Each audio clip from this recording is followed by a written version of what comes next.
C'est un passionné de théâtre, un auteur prolixe et plusieurs fois primé. Il façonne ses personnages avec beaucoup d'humanité et parle de l'amour comme personne. J'ai le plaisir de recevoir Didier von Kovlart. Bonjour Didier. Bonjour. Merci d'être avec nous aujourd'hui. Alors, On dirait nous est paru chez Albin Michel. Il est tout chaud, il est disponible dans les bonnes librairies et ici à Saint-Maur. Alors l'histoire est épatante, comme souvent avec Didier von Kovlart. C'est un drôle de deal, on va dire, un drôle de marché entre deux couples, Ilan et Soline, beaux et jeunes trentenaires, face à Georges et Yoa qui ont quand même 3 fois leur âge. Alors ces deux couples se rencontrent et tout bascule, car Georges, le vieux monsieur de l'autre couple, a une idée derrière la tête, n'est-ce pas? Qu'est-ce qu'il va leur demander ? D'abord, il y a une fascination mutuelle de la part de ces deux couples. Et le titre, qui est le diapason du livre, On dirait nous, c'est une phrase que va prononcer la jeune femme lorsque son compagnon et elle sont devant un square, devant les grilles d'un square où ils ont leurs habitudes amoureuses le samedi sur un banc. Et le banc est pris. Et il est pris par ces deux vieux qui mangent des éclairs au café en se tenant la main comme s'ils venaient de se rencontrer. Et il émane d'eux une sensualité, une connivence, une tendresse et une précarité en même temps qui font dire à la jeune fille « on dirait nous à leur âge ». Et au bout du banc, il y a un fauteuil roulant qui sert de dessert à leur goûter. Et on ne sait pas lequel des deux est dans le fauteuil roulant. Et la jeune femme... Quand son compagnon lui dit « mais pourquoi tu dis on dirait nous ?» Elle répond « on ne sait pas lequel des deux protège l'autre ». Et il croise le regard de ces deux vieux, mais qui se disent apparemment la même chose. Ils s'identifient de la même manière à ce jeune couple.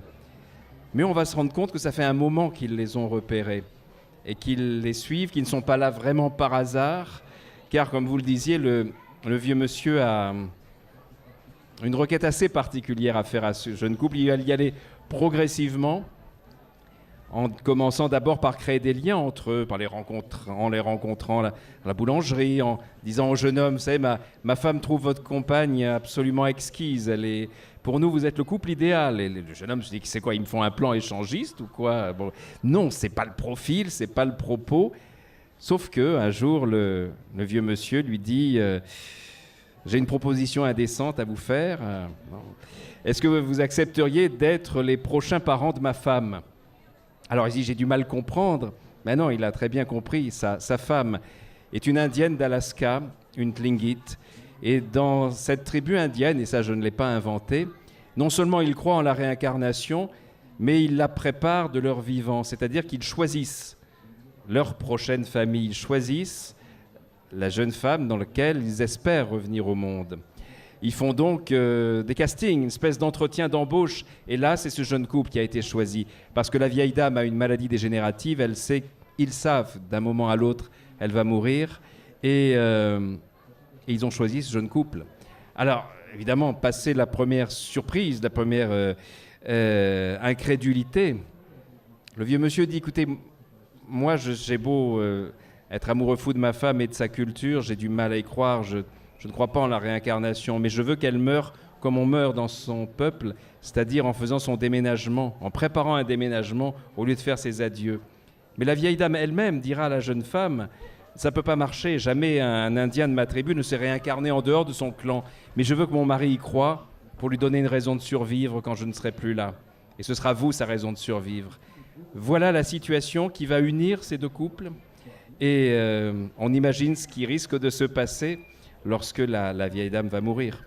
Et ce qui est beau aussi justement dans cette histoire, je trouve, c'est que ça raconte en filigrane une histoire de transmission, même d'échange entre les générations, d'amitié, peu importe qu'on ait 30 ans ou 90 ans. Je pense que ce qu'a tout de suite senti la jeune femme, c'est cette énergie formidable qui émane de ces deux vieux, cette énergie, cette joie, cette manière de profiter jusqu'au dernier moment, jusqu'à la dernière miette de bonheur de leur amour et de cette énergie que ne leur demande plus personne. Ce jeune couple se dit, comme beaucoup de jeunes couples aujourd'hui, qu'est-ce qu'on va devenir?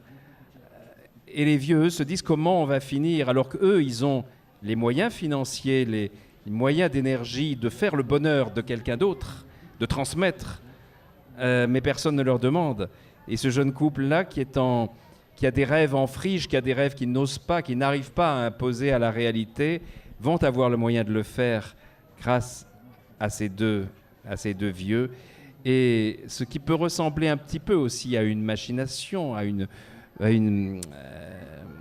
mainmise, à une emprise de la part de ce vieux monsieur sur ce jeune couple, va agir en fait comme un révélateur, comme une manière d'aider ces jeunes à prendre enfin leurs rêves pour des réalités, à les imposer dans la réalité. Et de l'autre côté, du côté du vieux couple, il y a Yoa, que vous l'avez dit, elle est atteinte d'une maladie dégénérative. Pourtant, on a l'impression qu'elle est même plus forte que son mari, que c'est elle qui le protège. Est-ce que c'est pas aussi une façon d'aborder le thème vraiment douloureux de la fin de vie d'une façon un peu différente? Oui, parce que en fait, comme un personnage positif. Lorsqu'on sait, dans le cas d'une maladie comme la maladie de Charcot, voilà, qui est une atrophie musculaire qui est progressive dans son cas, mais un jour, ça va vous bloquer le cœur et le poumon d'un moment à l'autre et ce sera fini. Donc, ou bien vous dites, vous ne faites plus rien en attendant que ça arrive, ou alors vous dites, ça va arriver à n'importe quel moment, mais ça m'arrivera dans un moment de bonheur, de joie, de surprise, de transmission, de partage. Et c'est ce qui lui donne la force dont vous parlez. Et puis, c'est la force aussi du bonheur acquis. C'est vrai que lorsqu'on est tout seul, on n'a pas la même force que lorsqu'on a eu la chance d'avoir une histoire d'amour qui dure sans s'épuiser, sans se dénaturer. Et c'est ce qui unit ces deux êtres, c'est cette force extraordinaire qu'ont capté ces deux jeunes qui sont un petit peu en déroute et qui va les remettre sur leur route. Et c'est pas la première fois que vous évoquez la réincarnation, cette espèce d'ailleurs, c'est quelque chose qu'on trouve souvent dans vos ouvrages. C'est rassurant quelque part de se dire, vous y croyez vous à la réincarnation? J'imagine que oui, si vous écrivez non, dessus. ce qui m'intéresse, c'est ce que ça va provoquer dans la vision du monde des personnes qui y croient ou qui en font l'hypothèse. C'est-à-dire que, d'une part, la vie ne s'arrête pas à la mort ponctuelle d'un individu, mais quelle forme peut prendre la survie de la conscience et la transmission à d'autres de tout l'acquis d'une vie, de tout le potentiel de rêve, de toute l'énergie vitale. Et l'hypothèse de la réincarnation, lorsqu'elle est conçue un peu comme ça, est très intéressante parce qu'elle... c'est pas une réincarnation de l'ego, comme on se dit, j'ai été Jules César ou Napoléon, tout ça. Bon, donc, non, c'est l'idée de se dire une part de ma mémoire va peut-être continuer dans quelqu'un que je choisis et qui me choisira. Donc là, on est vraiment dans un autre cas de figure que la réincarnation de l'ego. On est, comme vous disiez, dans la transmission, dans l'échange, dans la continuité de quelque chose. Et c'est une hypothèse d'après, pour l'après, qui en tout cas va vous aider à non seulement à mieux terminer votre vie, mais à la vivre pour de bon. En tout cas, je vous conseille vivement la lecture d'On dirait nous, si vous avez envie d'être ému, de sourire aussi à presque toutes les pages. C'est vraiment un bon moment de lecture. Merci beaucoup Didier d'être venu parmi nous cet après-midi. Merci à vous. Voilà. Et n'hésitez pas à lui rendre visite sur son stand. Merci Didier. Merci.